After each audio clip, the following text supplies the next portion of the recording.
What's up, YouTube? John here, working on some new projected music over here in the studio. This is my studio setup: 135 top, 75 bottom. That's the sump. That's the pump. That's the sop. We have Festi growouts, some black skirts, some picatas down on the bottom.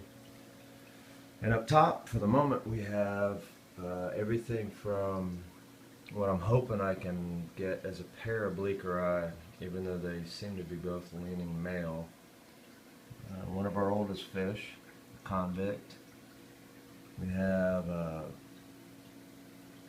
5 carpentis, 6 cutter eye, and the largest of the original spawn from Scarlet and Triton.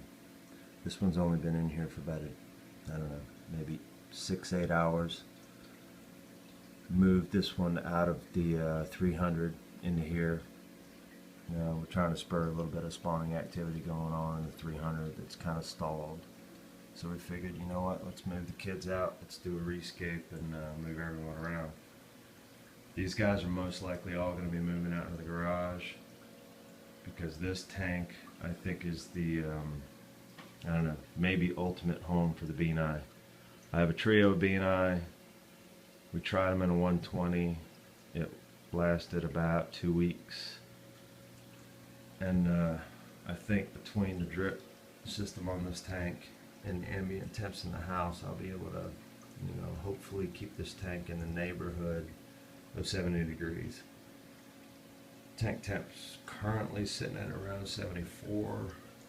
Which is a little lower than most of these guys want, but it really hasn't stopped the cutter eye from spawning constantly. That's pretty much it. Bean animal, ghost overflow, runs down here, goes into a single sock, and then you have your sump. Over on this side we have a Reef Octopus DC 5500 Diablo, which goes up through a check valve, clear check valve back there, and a single return up in the top. It's run river style, so we go side to side on this tank. The only other fish we have in here are ones that you hardly ever see. We have a trio of L75s down there somewhere, fairly large, but they usually like to stay underneath the all the wood and the rocks until it's lights out time. Hoping to get a little bit of spawning activity out of these guys. Not sure if I will, because like I said, I think I might have 2 males.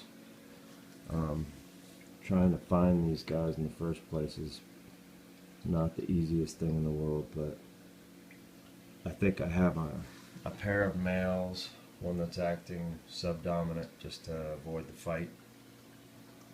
And then this guy, which seems to be the aggressor. Not a whole lot of fighting between the two, but a little bit of chasing. There was some lip blocking when I first introduced him. But that's pretty much it. This is the office grow out setup. A lot of activity going on in here. Most of the fish in here are,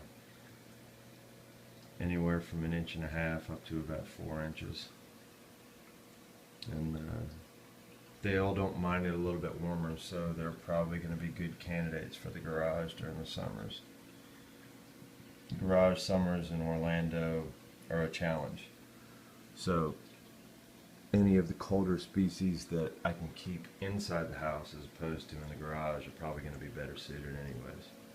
But this is pretty much it. Figured I would do a quick update and let y'all see some fish. So thanks for stopping by. Late.